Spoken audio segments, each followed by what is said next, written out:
muusikko ennen tätä ja 9 vuotta soitin trumpettia ammattimaisesti ja sitten tuntui siltä, että ei siinä oikein kehity enää ja mun mielestä kun kehitys loppuu, niin silloin loppuu mielenkiinto, niin sitten pitää vaihtaa hommia. Täytyy sanoa, että se koulutus, mikä mä sain Turun ammattikorkeassa, niin se on ollut loistava siinä mielessä, että siellä oppi semmoista ongelmanratkaisukykyä.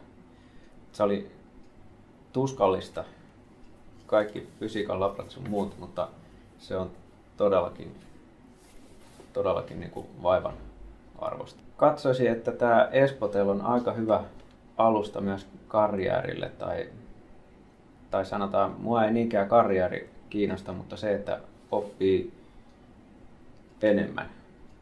Meillä on niin monta osastoa täällä ja niin vaihtelevia työtehtäviä, että täällä ei kyllä niin kuin jumiudu paikalleen.